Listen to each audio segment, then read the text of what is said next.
मुजफ्फरपुर में शिशु रोग के से प्रसिद्ध है और बहुत से डिफरेंट केसेस को आपने ठीक किया है। अभी शिशु रोग में चूंकि ठंड का मौसम आ गया है और इसमें कैसे बच्चे को बचाना चाहिए ठंड से, वो बताएं। ठंड के मौसम आ चुकी है, इस कारण से छोटे छोटे बच्चों में देखा गया है कि सर्दी, खांसी, बुखार, वायरल इन्फेक्शन ज़्यादा फैल रहा है।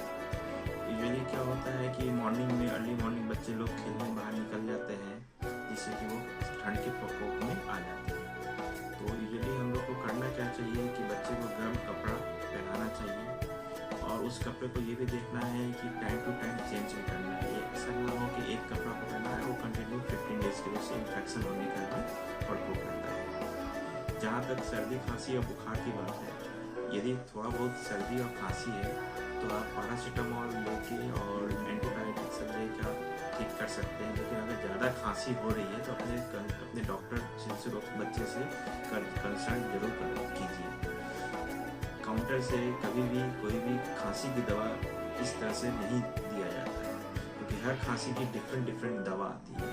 जब तक एक डॉक्टर आला लगा के नहीं देखता है, उसे भाप की ज़रूरत है कि खांसी की दवा की ज़रूरत है कि केवल मल्टीविटामिन की ज़रूरत है कि एंटीबायोटिक की ज़रूरत पड़ेगी कि नहीं, वो उसके बाद ही पता चलता है। इसलिए थोड़ा सावधानी से आगे की ट्रीटमेंट देना चाहिए बच्चे को। देखा गया है कि इस मौसम में मतलब कि किसी बच्चे को मतलब कि सांस फूलने की ये होता है, तो और किसी को बच्चे को देखते हैं कि ग्रीन लाइटिंग होता है, तो कैसे इस ग्रीन लाइटिंग यदि वायरल इन्फेक्शन के कारण होती है, जो ठंड में ज़्यादा बच्चों में प्रभाव डालता है।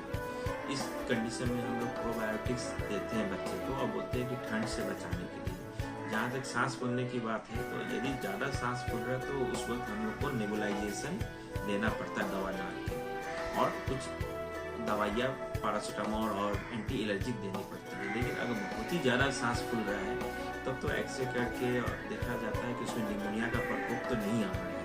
यदि निमोनिया का प्रकोप है तो फिर ज़्यादा अच्छा रहता है कि हम लोग उनको एडवाइस करते हैं कि इसको भर्ती कर लिया जाए, तब आगे का उपचार उस अनुसार चलता है। 5 साल से लेकर 15 साल के बच्चे को अक्सर देखा जा रहा है कि जो बुक पढ़ते हैं तो भूल जाते हैं, और मतलब कि ये जो चश्मे लगा रहे हैं बच्चे से छोटे, ऐसा क्यों हो रहा है? यूजुअली छोटे बच्चे, खासकर 5 साल से लेकर 10, 12, 15 साल के बच्चे लोग में आप देखोगे मोबाइल का भी लत काफ़ी लग गया है, जिस कारण से वो स्ट्रेस जाता है ब्रेन पर और आँख पर।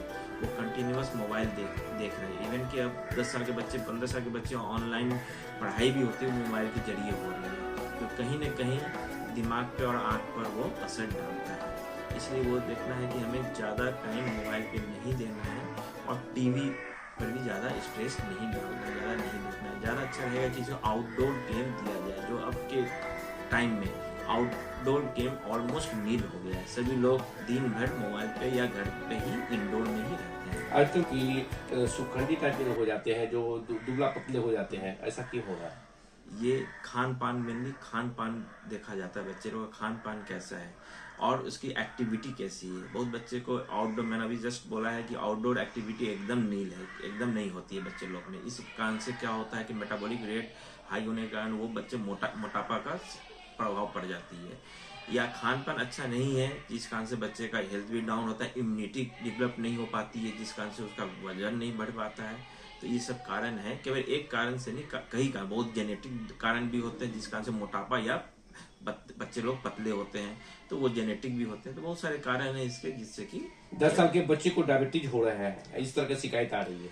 डायबिटिक जो बच्चे में 10 साल के बच्चे, वो यूजुअली जेनेटिक देखा गया है कि जेनेटिक के थ्रू, वो जीन के थ्रू वो डायबिटिक की ऐसा आती है। तो वो डिपेंड करता है कि किस टाइप की डायबिटीज है, फिर उस अनुसार उसकी ट्रीटमेंट किया जाता है। यूजुअली छोटे बच्चे में इंसुलिन डिफिशियंसी वाली डायबिटीज पाई जाती है, जो कि फिर उस अनुसार ट्रीटमेंट हमें करना है जांच करने के बाद। तो लोगों से क्या अपील करना चाहेंगे स्वास्थ्य के लेके?